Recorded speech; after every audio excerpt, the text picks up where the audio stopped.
Work hard for what you want in life. You work hard for what you want in life. That your word is your bond, that you do what you say you're going to do. That your word is your bond, and you do what you say. That you treat people with dignity and respect. That you treat people with respect. Reach of your dreams and your willingness to work hard. The strength of your dreams and your willingness to work for them. Work hard. Work hard. Work hard. Work hard. Work hard. Work hard. Work hard. Hey guys, I'm Tatum. And this is your girl Milan. And welcome to episode 45. I hate that number. The Black Girl Boss Podcast.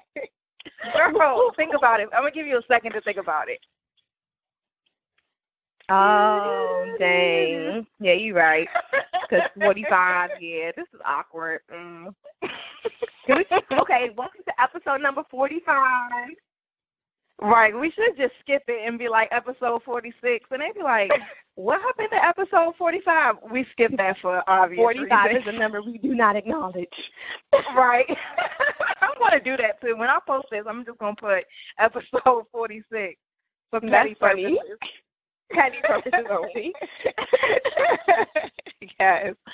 So today we're going to be talking about building a team. Oh, so one second. Before we talk about building a team, can I talk about healthcare for a second?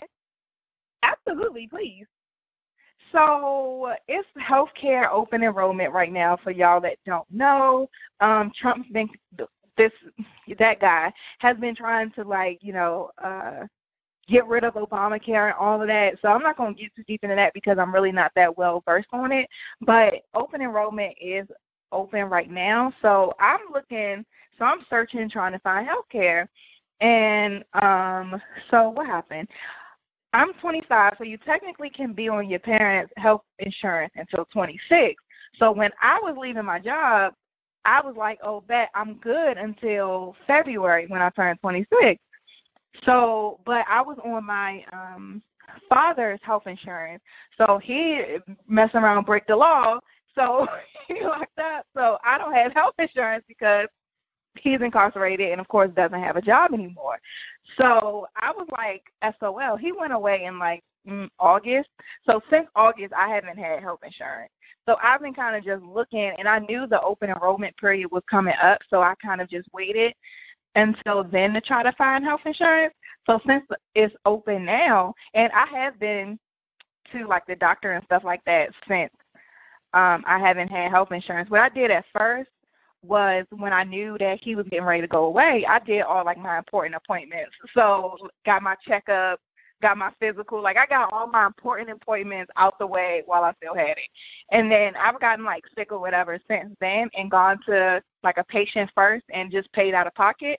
But patient first though, they have this really cool policy where they have a cap of $300 or something like that. So whatever you get done there, it won't go over $300, just a FYI. So I always just go there if something was wrong and just pay for it out of pocket. And luckily nothing has been seriously wrong with me. So anything that I have gone to the doctors for has been financially manageable. But now I'm looking for health insurance, and one, none of this stuff makes sense to me. I'm so confused. And two, it is so freaking expensive. I found a plan where it was $150 a month, but the deductible was almost $8,000. And what it was basically saying was, if I go to the doctor, I will pay out of pocket, but then up until, I guess the $8,000, and I guess whenever I hit the $8,000 cap is when they will step in and start paying for stuff. I don't know. I'm just so frustrated and so freaking confused by healthcare. I don't know what I'm doing. If there's anybody out there that knows anything about this, can y'all let us know? Because when you don't have a job, you don't have that luxury of just signing up for your job's health care. Or if you're over that 26-year-old age, you don't have the luxury of being on your parents anymore. So, this is real stuff when it comes to entrepreneurship, and finding health care sucks. So I just had to get that off my chest. I mean, you could always get married. And I was thinking about that earlier. I posted on Instagram. I was like, when BJ is in Nigeria right now, I'm like, when he comes back, I'm going to be like, listen, we need to just get married on paper. I know we always talk about getting married anyway. We know that this is going to happen within the next couple years. Let's just do it on paper so I can have some health insurance, and then we can handle all the semantics later, because this is just too freaking much. And it's so funny because I posted that on Instagram, and one of his friends, she sent me a DM and was like, well, if you live together, you can do like a domestic partnership. So you could just file like this little form and I guess show them the lease of, you show them the joint lease that y'all have, and they'll put you on his health insurance. I said, oh, well, we got something to talk about when he gets back. You gotta tell me that. Look, now you know this stuff. Now I'm about to have a form ready and everything. Soon as we get in the car from the airport, hey, sign on the dotted line because I need health insurance. Yeah, don't read too deep into it. Just sign right here for me. Thanks. Exactly. He's going to be like, what? Yes. He's going to be like, where did you get this documentation from? Don't worry about it. Just sign right here. We'll talk about it later. Thanks, management. That's like, do you want me to die or live? Which is more important? Because right now, this is like the death situation, and you're asking a lot of questions. Right. Or do you want this? You want any of these potential bills to be in on your desk for you to finance? So pick your poison, sir. You either pay these bills. Yes, okay. So that's a little healthcare humor, but I was dead serious as far as healthcare being super expensive and ridiculous. But yeah, so let's get into today's topic about building a team. So before we hit record, you brought up a great question that I think a lot of people have as far as when do you know you should start building a team? So I want to ask you, like, at what point did you know I need to start hiring some interns or I need to have some people helping me with this? It was definitely after I signed on my 6th client. It was just a lot because a lot of times, doing PR campaigns and stuff, it's a lot of background research. It's definitely a lot of research that goes into being a publicist. It's a lot of times where you have to find these media contacts. But if I'm sitting here working on a press release and I know I need a media list done, that's something so easy to intern to just go ahead and grab and do with my instructions. And just hand me the media list, and then I've already got the press release done, so now I'm prepared to pitch. Versus trying to do this press release, already have the pitch developed, and then such and such is needed, just cutting out a middleman. So when I realized that my workload was getting very strenuous and heavy, and I could add 1 or 2 people in the mix just to lighten that load, and like I said, be basically the middleman to just hand me that work at the end of what I was doing. I'm like, yeah, heck yeah. It was actually presented to me by one of my mentors, and she was like, you have a lot going on right now. You're doing so much. Your clientele is growing.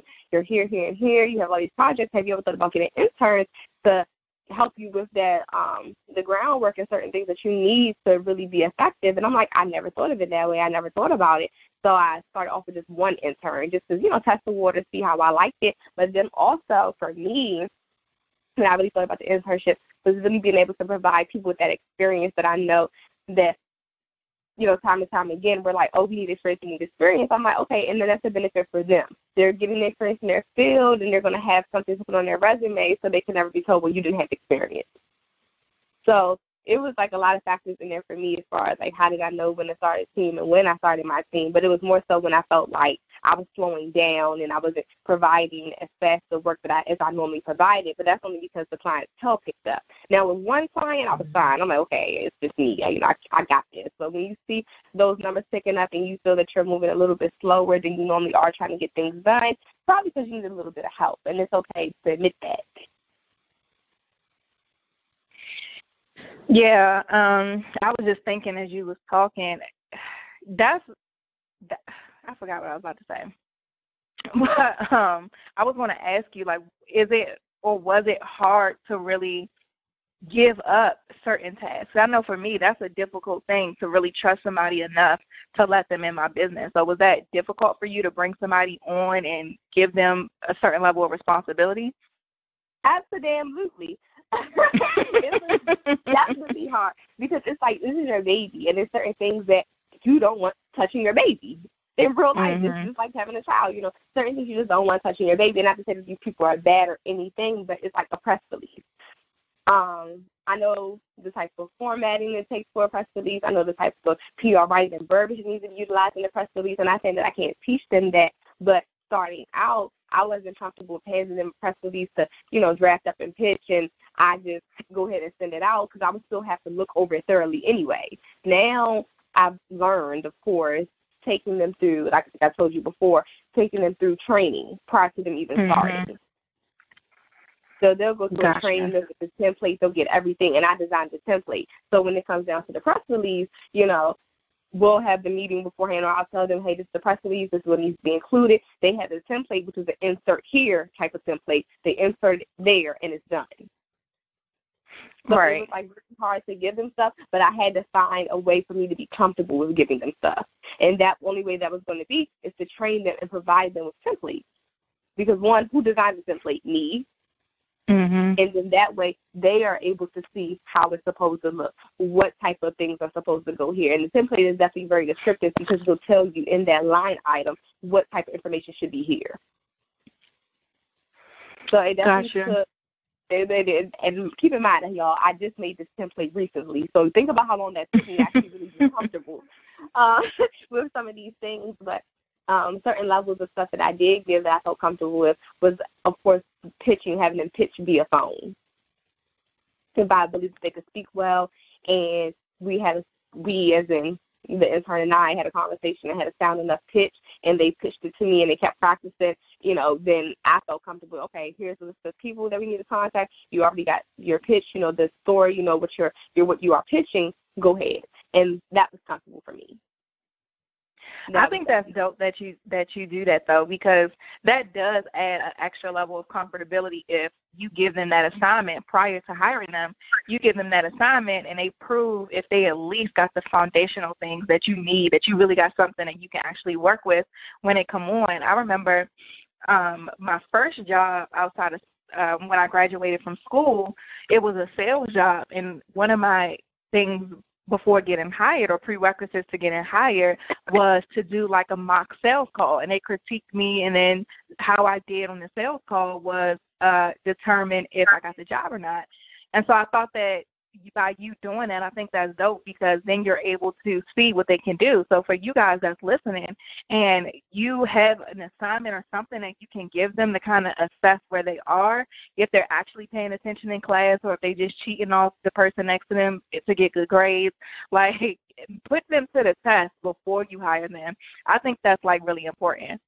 And I mean, for me, I've tried having a team before, did not like it, got rid of them, and now I have one now. So the difference between then and now is that before I brought on interns, and I literally tried everything. Like I reached out to my school to get people. Milan helped me train them. Still, it was just not working.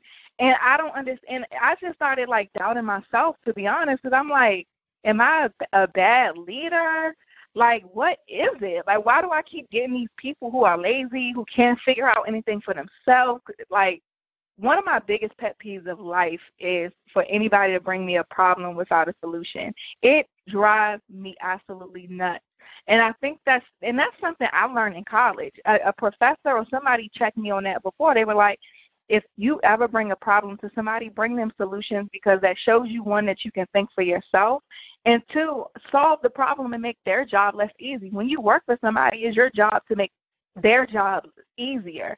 That's why you're around. You know what I mean? So for me, anybody who gives me more work just to make sure their work is done, you have no purpose, because why am I taking more time to correct your mistakes, to help you? Like, that's cool in the beginning, because there's always going to be that adjustment period. There's always going to be that onboarding process where you're going to make mistakes and things like that. But I always had a hard time finding people who are just really had that same mentality as me of, I'm just going to get it done.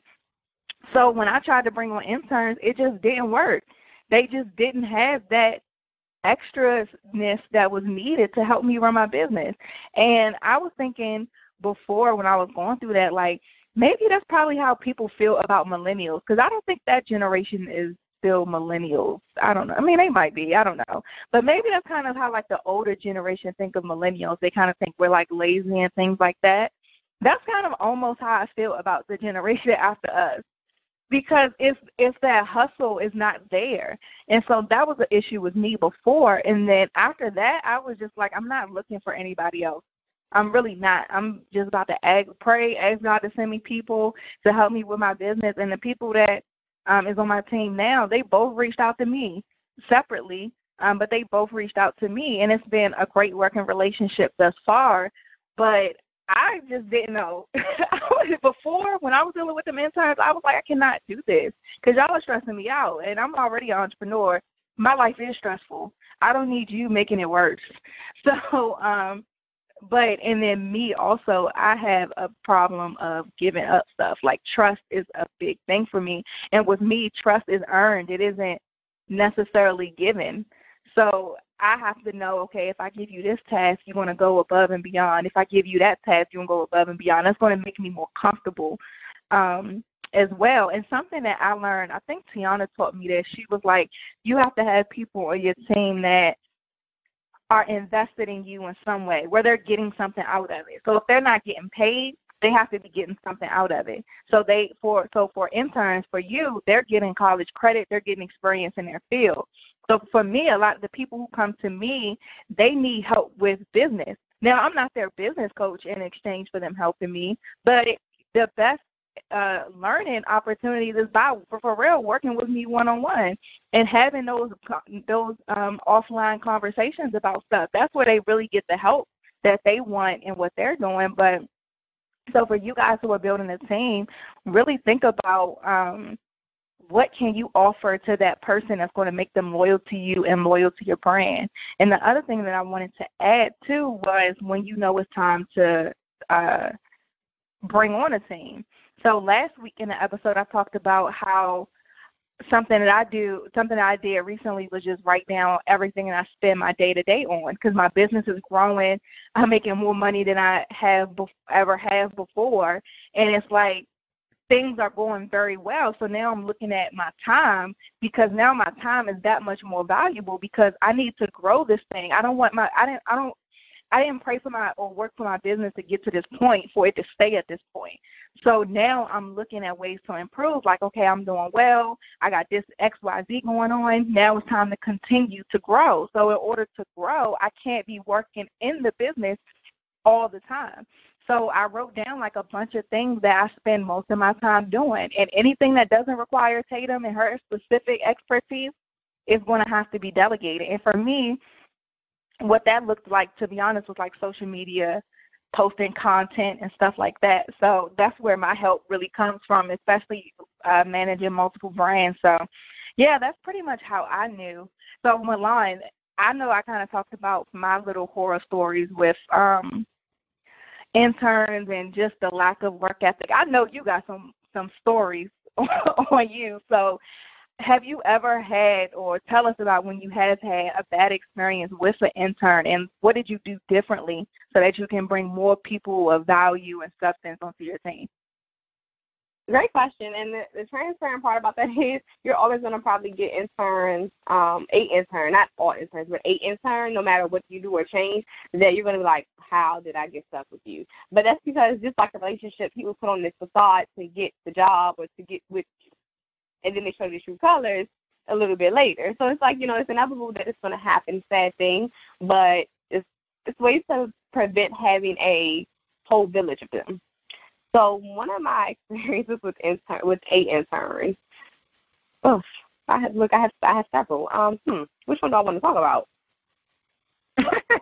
I'll talk about the most common issues that I've had. I'll talk about that. I won't single anyone out. Is the excuses book.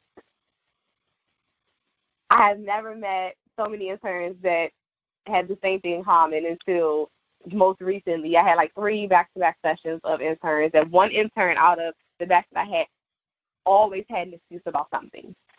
Oh, yeah, my midterms are this week. Oh, I started a new job. Oh, my car broke down. Oh, I got logged out of my Android market. Oh, my app deleted on my phone. Like, so many excuses, and you're like, I don't care. And for me, excuses really don't work, because me being an undergrad, not everybody's not like you, of course, we know that. But me being an undergrad, I had about 12 things on my plate at one time and still was able to balance and function. It's no excuse. It's just ask how you can balance. Hey, I'm having a hard time balancing everything. How can I balance it? Don't give me an excuse on what happened. Just ask how to balance, because I've been there. I can provide you with that. I never once had to provide an excuse. Why? Because I challenged myself early on. You will create this balance. But just ask for that versus giving an excuse, and that's when it comes into a horror story, because you've given them assignments and they're not being completed, and they're missing deadlines. So if they're missing deadlines, that means that you are missing deadlines, which means your company is missing deadlines, which means your client is not happy. So, and then on top of that, now you have to pick up the extra slack, and you're doing so much more work than what you had initially wanted to do. Hence the reason why you had to intern in the first place. Right. So, excuse me, I'm sick again. I know y'all probably like, girl, you not together yet. I'm sick once again. but yeah, so it's like, so that's the biggest like horror, because you're missing deadlines to somebody who's paying you. That is your coin. I think, like, I can't express that enough. So it's like anything that's jeopardizing your coin is going to be a horror story. And those excuses after excuse after excuse after excuse, or them not responding to your messages. How about that? Or the emails then popping back up. Oh, hey, my phone was broken. I'm just seeing this. Oh, my God. It's like those types of things that happen, and you're getting more frustrated and more frustrated, because at the end of the day, like I said, one, that's your baby. Two, you have a client that you're trying to please and you're making money off of it. And then three, it's no excuse. Like, it's really no excuse. Just say that you can't do the job. I would prefer you say that you couldn't do the job, or you're having, a lot on your plate and you may need to step down or find another task if it's best for you. That's fine. But you don't keep saying excuses to me, because excuses get hot. You can only cry wolf so many times before people stop believing you. So I think that was like my biggest thing. So narrowing it down, and I guess really making let me go back some before I even say that. Having interns and people who are working with you, the quality. We always say what you put out is what you attract. So, of course, I see my applications have grown a lot stronger and harder since I first started. So now applicants are required to, by the time y'all hear this episode, it won't matter. So, because I'm about to give a whole tidbit away, but you guys need to hear this, because if you do not know somebody that's going to apply for my internship, definitely tell them this. If you're applying for the PR internship and you apply for the sports division, why would your current event, happen in entertainment, be on Gucci Mane and Keisha Kayor? Why? You said you want to be a sports publicist. So I expect you to give me a current event in sports. But then that's just thinking outside of the box as a publicist. That's really using your mind and not just putting out anything because you know that's what's happening. It's something easy you can put down, because that's what it comes off as. So I have that piece in there where you have to provide me with a current event, and you have to tell me with this current event going on. As a publicist dealing in the situation, how would you handle it? And you can't say, oh, yeah, I would create a strategy that would shed light on the situation, because when we have what does that mean? What y'all does should not have to laugh like that. Like what? I hate though, because people love to use like long words and then use words like strategy and stuff like that. But what are you saying though? You're not saying anything. You're not saying anything. Provide an idea that would increase the what you're going to provide, what with who and why. So for me, I get down to the nitty gritty, and I'm going to grill you. So now I've added a second round piece into it. So the second round piece is basically where, you finish your application, your cover letter, and your resume. So once I read your current event, see your resume, see your cover letter, I'll email you back, and I'll assign you something to submit within 2 days. So basically, with that type of situation, what type of strategy? Explain it. How would you implement it? How is the strategy going to be effective to secure what X, Y, and Z? So basically, the person said that Keisha Kayor was needed to address the concerns or the media or whomever about her having 3 kids in Jamaica and she needs to go on a big TV show and a radio show. But she's actually been on The Real. I can't think of the other show. Wendy Williams. The Breakfast Club. And the Breakfast Club to address it. So you're telling me she's been on a radio show and big TV show. She's done that. So it's wrong next. You know, like it's like things like that. So you have to be cautious. But that just shows the type of person you're dealing with already. So that's lazy. why, okay. Yeah, lazy. So I'll push you to the second round, and then I'm going to see how you deliver it back now. So after that second round, if I'm not feeling it, you don't move on to the interview round where I actually talk to you and get, see your headspace, give you about 5 to 10 questions and determine then, so you get to get chopped at the first and second round. The first round will chop you if your cover letter and resume aren't together. It's going to chop you automatically. Automatically, it's a chop. So, it's a lot harder now to get in here because at the end of the day, if you don't treat your company, for Tatum and I, like Jay-Z and Diddy treat their companies, nobody else is going to treat it that way. Would you submit this type of document? And that's the type of mindset you all have to have. Would you submit this type of document to Jay-Z? Would you submit this to Diddy?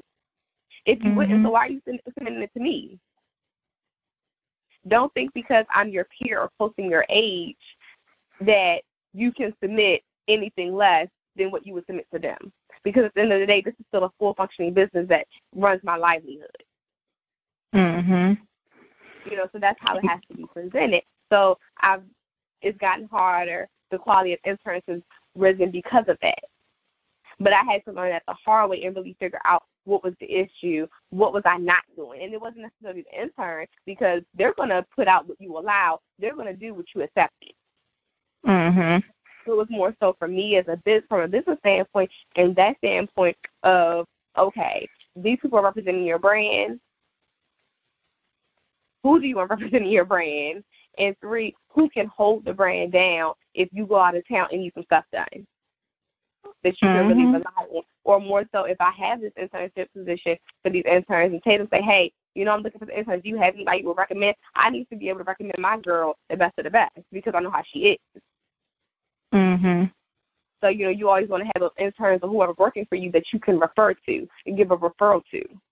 Because if you can't provide that referral, then why would they work for you? Why do you want them working for you if you can't ever provide them a referral? Yeah, I agree. And I would even say one of the things that I really like that you said was you got to make sure that your stuff is together. Like, I know the thought of this may sound like, oh, my God, another task. But when you're an entrepreneur and you're building a company, after you form the business, after you've gotten all the back end stuff together and you're generating money in your business, you're starting to see results, and now you're in a position where you need to bring people on so that you can grow this thing. Now you need to go back to the structural aspect and be like, okay, what is my policies and procedures? Do I have those? How can I create those so that anybody who comes to me is on one accord? I can't ask them to be organized if I'm unorganized. What's the process? What's something for them to refer back to so they don't even have to ask you as many questions? They can just go back to that document or whatever. And one of my favorite shows that I watch is called The Prophet. And this guy named Marcus Lemonis, I don't know if you guys watch this, but it normally comes on like after Shark Tank. So this guy, Marcus Lemonis, he goes to different companies and he basically fixes failing businesses. And it's dope because he invests his money and some of his time into getting the businesses back afloat and then rolls out and does it again. So as he's helping these businesses, he also has equity in all these businesses, so he's just getting richer and richer by the episode. So he always says, like, the 3 things that make a business successful is people, profit, and process.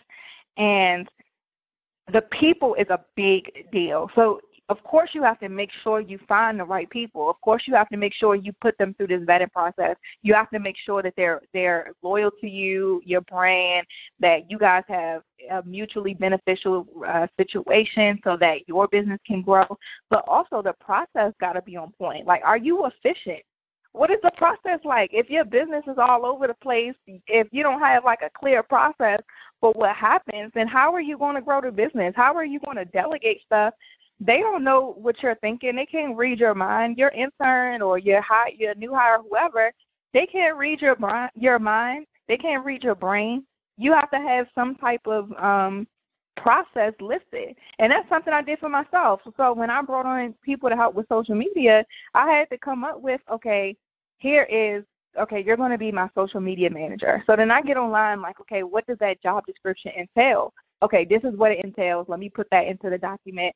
Okay, so what are my goals for 2018? So here are my goals. What is the process for social media? What part does she come in on? She can't create certain content, so like the things that communicate my expertise. So anything that's authoritative, she can't write. She can write inspirational stuff, but anything that communicates my expertise, I have to write. So now I still have to create content. I'm just not necessarily going to be the person loading it into Buffer or posting it online or always responding to certain things. So then it's like, okay, so what's the process? If I'm creating certain content, when I'm done creating it, where am I going to put it at? Where is she going to go get it from? And after she go gets it, what does she do with it next? Does she have to create the graphic for it, or do I create the graphic? Does she put it into Buffer and schedule it, or do I do that? Or how far in advance do things need to get put up? So is content supposed to be uploaded for the week by every Sunday or something like that? Or if she creates content, do I need to approve it before she schedules it to post? Like, what's the process?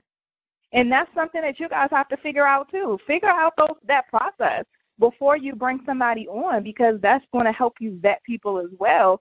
Because if their time management is off, or their ability to plan ahead is off, and they're your social media manager, and their job is to make sure your editorial calendar is full, but they can't plan ahead, that's not going to work. But you can't communicate what you need if you don't even know what's going on, or if you don't have a clear structure. So these are the things that we have to do as business owners, and these are the things that this is not the glamorized part. This is the stuff that people don't really talk about, because this is the stuff you do when nobody's watching. You know what I mean? So I think it was important that you said, you was like, I had to go back and look and see, what am I doing wrong that I'm attracting these people with all these excuses? It's like, okay, cool, so this is what I'm going to fix. And then the same thing how she says that you wouldn't do certain things for a Diddy or a Jay-Z. For you guys are listening, you have to hold your businesses with that same level of seriousness. You have to hold your business in that high regard so that people could take you seriously. So you're just not out here running your mouth or being one of these IG popping people who business ain't even functioning for real. So that's all I got to say about that. So tell us about your process, though, Milan. I kind of like how you really have a flow. So you have cycles for your interns. So tell us about, like, the process behind bringing on your team. Okay, so let's go back. I have 3 different cycles. So you have the winter and spring cycle, the summer cycle, and the fall cycle. So 3 different ones. So each cycle, of course, I bring on new interns. Why I do it like that? 1, because I know that they're not getting paid, and you can only get them to do work for free but for so long. And then you have to definitely give other people a chance to gain that experience. But they do have the option to stay on for an additional cycle if they so choose to. And that's completely up to them if they are comfortable with working, 6 months or more for free. But that's completely up to them if they so choose to stay on. I do allow that, especially if I like the intern. That's if I really like you. But if you were an intern that did nothing and you try to stay on, of course you can't stay. Sorry. As far as the actual process goes, so I put the flyer out, of course, on social media. I have never, ever paid for advertisement for the internship flyer or the promotion for the internship flyer. Never, ever have I. Each time, I think the last cycle I received the most applications. That last cycle, I received 47 applications. But the times before that, I'll probably get about in the 20s, up in the 20s areas for applications. So that last cycle, though, cycle 7, was the biggest cycle that I've had for intern applications. So I get that. And how many people do you bring on? Sorry to cut you off, but how many people do you bring on? Oh, no, you're fine. So this time, I have a total of 14 interns this time. Sorry, I was focused on really hard not to cough in the middle of that. Okay. Anyway, I have on 14 interns this time. Only because, 1, this time around, I had heavier clients. I had a load of clients that, I was trying to balance with. So I definitely needed the help. And then I have 2 social media interns, so I didn't have one intern trying to balance all 3 social media. So that was like my logic behind that to make that flow a lot smoother. I had 2 marketing interns. And the marketing piece for my marketing interns, I like bringing on marketing interns for many, many reasons. One, because that's what they're in school for, 9 times out of 10. 2, they can give it from a different perspective. Because sometimes they are younger than Tatum and I and us, so they give it from a different perspective. 3, they can do that market research that I don't have time to do, and you have to consistently do market research, and that's the top one right there. Like, you have to continue to do that marketing and competitive research, but that also, like I said, builds their experience in knowing how to do that. So that's something that I have to constantly keep track of, and like I said, it happens every cycle because things are changing every cycle, so I need those eyes where I can't have my eyes. So they are a huge benefit there. And then I'll have a sugar honey iced tea load of PR interns because sometimes projects are really, really big. Sometimes I have 4 media kits. I can do. Don't let me stop to ever say I can't. I can do 4 media kits, but in the time frame I would like to see 4 media kits done. That means I would probably not sleep for a couple of days just to see that happen.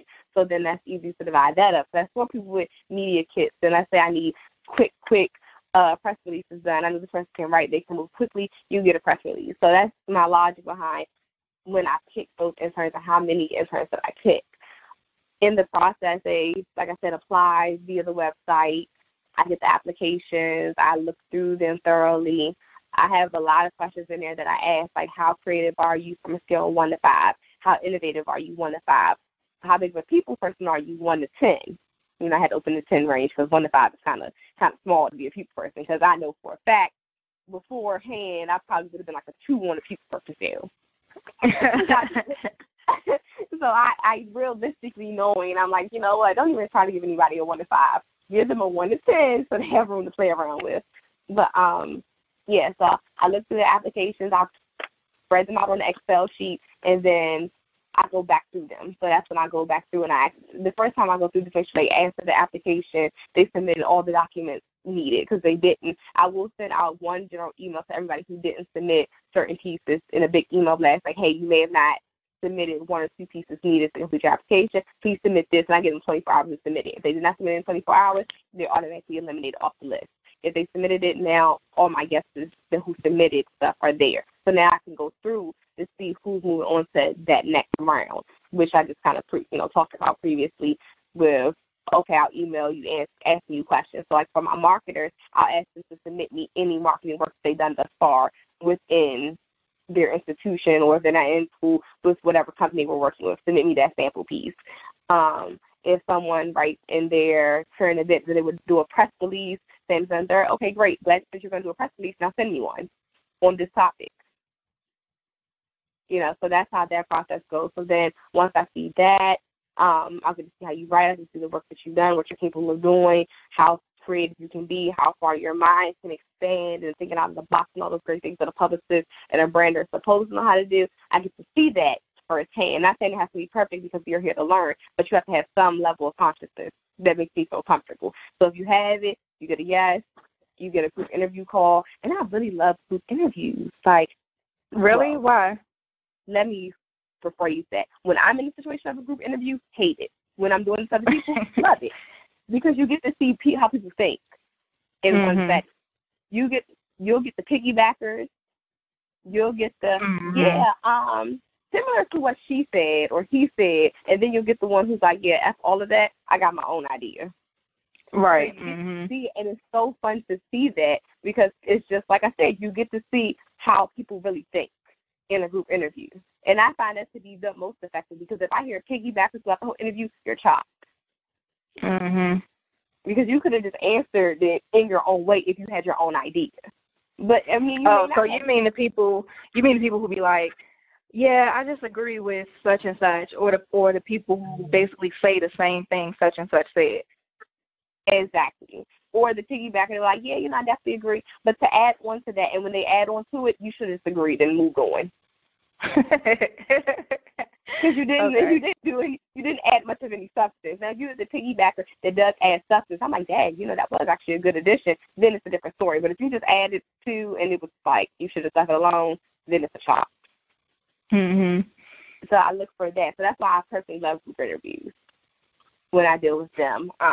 So you'll either get to go into round 3 with a group interview, or you just get dropped off in round 2, or you may get dropped off in round 1, unfortunately. But if you do make it to round 3 and your interview went well out of your group, and I do them, the PR interns get their group interview, social media, whatever, they all get their group interview. So let's say I have 10 on the call, and I really find a strong 5. That's all I'm taking, is that strong 5. Okay. So, and I like to see, and PR is a competition in a sense, like, this is kind of like, I like to think of a sense as you're fighting to get a media placement. You're trying to get an intern placement. So you're going to have to pitch a little hard. You're going to have to really sway me a little bit more than the other 4 people on this call. So I love to see who's going to really go that extra mile and really think outside the box and speak on that level of professionalism and show I have what it takes. I have the dedication and determination, and I'm definitely, this is my goal to be in this position as a public. And then we go on from there, and then that's how I get my intern. So I think, like I said beforehand, I didn't do those things, but now I've grown. This is cycle 8. Hell, I better have grown in 8 cycles. So now this process, I feel, is the best process, from what I've had. Like, this is the process that I'm going to stick with. So what about internally? So do you have, some type of code of ethics? Do you have them sign, non-disclosure agreements? Do you have, some type of process that's typed up that they can refer to? What are the internal policies that you have to kind of regulate all of that? Yes, and yes. So it is a non-disclosure agreement that they have to sign. They do sign their contract that lists all the responsibilities and things they're expected to do, down to the T. If I had a second, I would look it up, but I can, if you want me to share it with you, I can, or if anybody wants to share the template, I can share it. But yeah, I do have that they do sign prior to, so you get your acceptance letter, and then you have to send that back. They have to send me a headshot, of course, because they have to go on the Instagram to be introduced to everyone. Have that. They have to go through their training. They don't start anything until that training is done. So it's kind of like so you have the orientation, which is the welcome packet, where you have that. Then you go through your training. And, of course, like I said, before you sign your document. So you have 3 steps before you even officially an intern. And I give you a certain amount of time. Christ, you harder to get into than the daggone government. The girl, it's the government respond. if they respond. But the other thing about it, the non-disclosure and acceptance is the easy part, because that's you telling me that you want to do it. Because you could say, never mind, I'm okay. That's the first part. The orientation is basically telling you the services, giving you the rundown of the company, things that you probably looked up on the website but didn't really pay attention to. So that's really quickly. The training itself has to be completed, because I can see if it's completed or not. And you get a week to complete it. Gotcha. You complete your training. After the training is done, you're here. And in that non-disclosure agreement, and that it does have your, code of ethics, your business code of ethics in there. So we talk about your social media. Yeah. You can't work with me if your name is Lil Boo Boo Kitty 24. So we got to. If it's that. What? If it's Little Boo Boo Kitty 24. That has to go. It has to go. If you have pictures on your website where you drinking, smoking, doing all that, gotta go. You gotta clean it up, and it's not to depict your character. It's helping you grow. And it's really a benefit for us both, because you go to apply for another job like that, a corporate job, a government job, and they catch that, or you chopped before you even chopped. So it's good that you get that here. So that's that. Then I also have it where they are required to promote the brand, because you work for it. That's climate. You gotta, repost the stuff, tweet the stuff, whatever we have that needs to be done. That is a requirement that you have to do. Of course, I hope everybody has these. You supposed to quote unquote meet the deadlines, even though we know people don't do that anyway. They do, but they don't. So you meet the deadlines, communicate, understand that we do have staff meetings, team meetings, whatever, all those little things, kind of like the general stuff that we pretty much always go through, whether you work a 9 to 5 or whatever the case may be. But then I throw my own little special twist in as far as the social media stuff. I like your process. I like your process. I told you I'm still on the I'm not looking for nobody tip. So I'm going to rock out with these people God sent me, and I'm still not ready to look for anybody because I've been scorned for real. But yeah, no, I like your process. That's something I'm really going to ask you more about whenever I do feel like it's time to bring on more people. I actually want to look for more people. But something else I wanted to bring up, though, is for you guys that's listening, in addition to making sure your policies and procedures and stuff on the back end is right, you got to make sure you're right to be able to have a team. If you want to have a team and you don't know how to talk to people, you're wasting your time because you're going to run them away and you're going to ruin your reputation because you're just going to be the one nobody wants to work for or with. You know what I mean? Like, you got to deal with conflict. You got to know how to deal with conflict because times are going to come up where they don't do things right and you have to have difficult conversations, or the time where you have to fire somebody. I was talking to my mom. We went out, I think, Wednesday, and so she owns a commercial cleaning business, and she has some lady on her team, and this lady is, like, talking bad about her.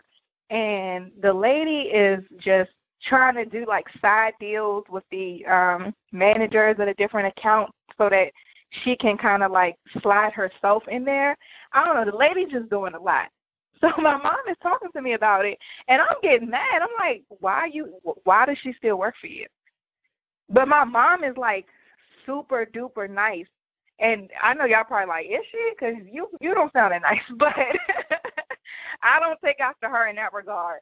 She is, like, super duper nice.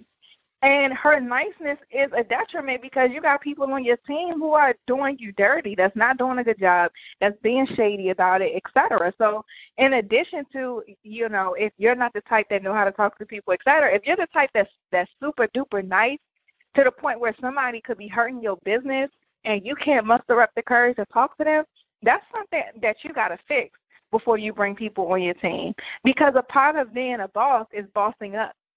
You got to boss up sometimes and have difficult conversations.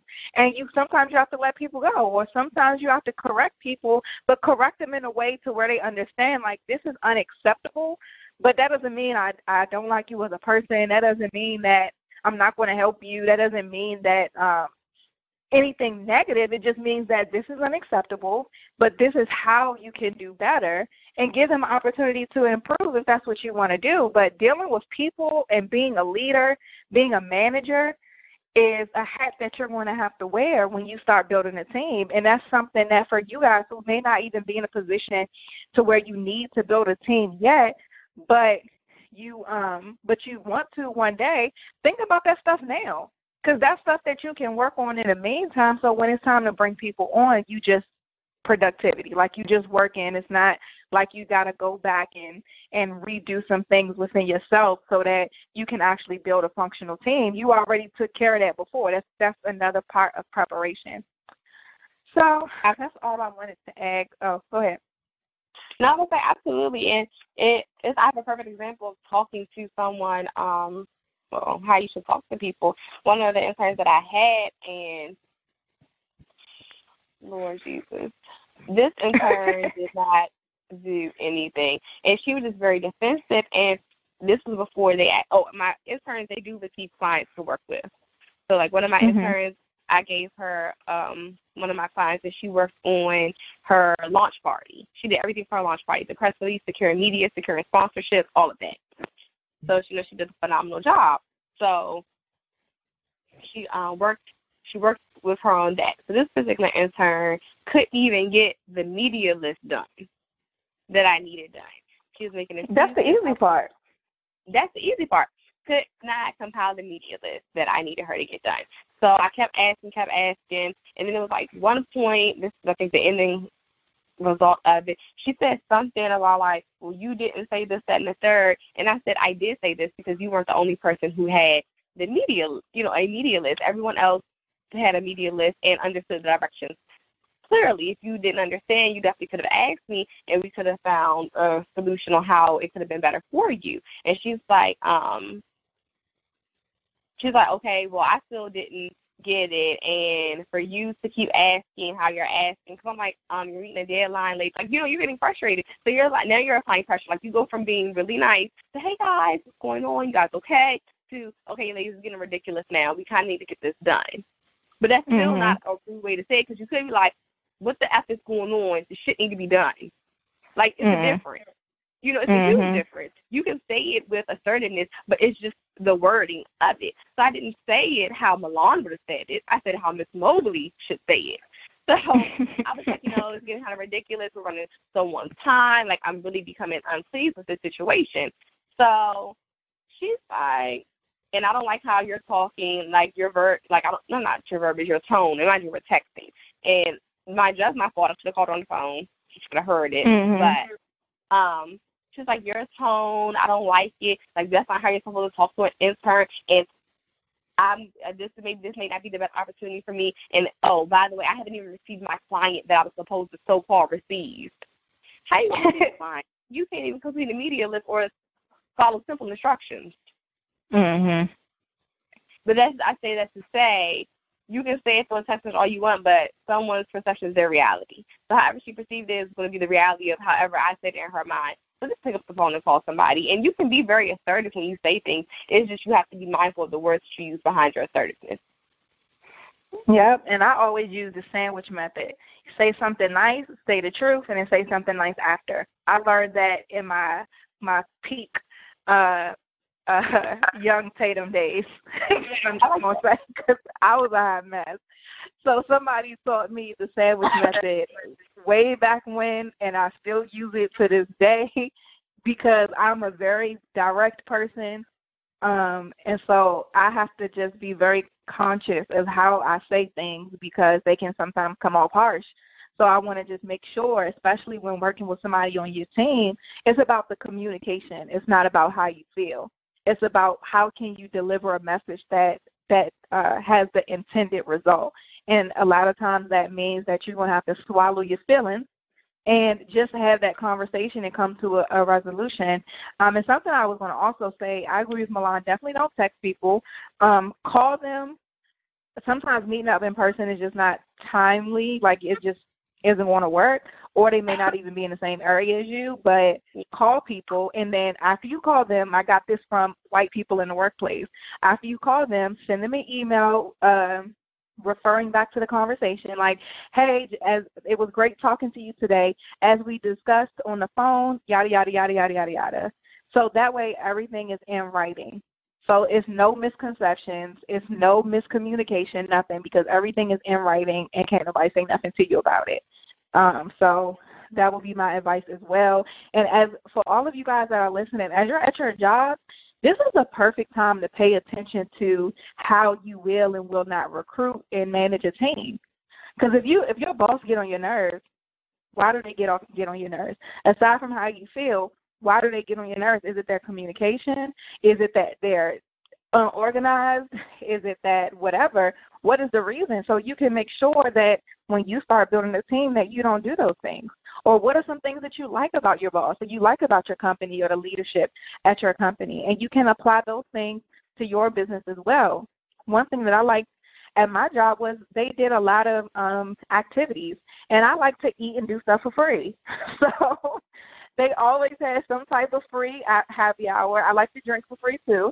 So they always had some type of free happy hour, some type of free outing or whatever. So now with my team, I want to make sure that I take them places at least monthly so we can just hang out, have a good time and things like that. So for you guys, pay attention while you're at work. Like these are the things, this is how you shift your mindset when you're stuck within that balance in the 9 to 5 in your business and you feel discouraged. Just pay attention and take notes and look at your job as a learning opportunity on how you're going to run your business and then apply those things. If your job got like policies and stuff, I don't even know if this is appropriate to say, but look at those things, download them, save them to your drive. So when you go to do your policies and stuff for your business, you can look to see the type of wording that's needed, the type of clauses you should have in there and things like that. Don't copy them, but look at those things as references when you build the same type of structures into your business. So that's all I had to say on that. Do you have anything else to add?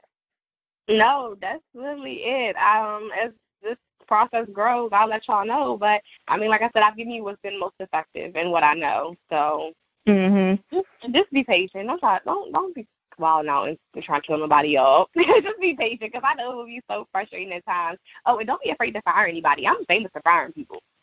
I'm good for it. I'm good for a fire. My little name might as well be fired, because I will fire you in a quickie. There's no 3 structure out. There's 2 structure done. That is funny. One to get your shit together. Second time, didn't get it together. See ya. Ain't no 3 times with me, because you don't have time. You don't have time. The longer you wait, it's really not that hard. You tell somebody one time, okay, the excuses aren't working for me. We need to get this together. X, Y, and Z. You've already told them how to approach it differently, and they still approach it the same way. They ain't got it. Don't waste your time. That's something that you're going to have to sometimes show people better than you can tell them. Yeah, and they're going to learn from those experiences. Yeah, they are. And it's sad, but everybody learns differently. Some people hard-headed as hell and got to learn the hard-headed way. But that's not your problem or your focus. You've done what you were supposed to do. You did your due diligence. And now it is time to move forward. Yep. Okay, guys, so that wraps up another episode, episode 46, because we decided to skip 45, episode 46 of the Black Girl Boss Podcast, and we will talk to you guys next week. See ya.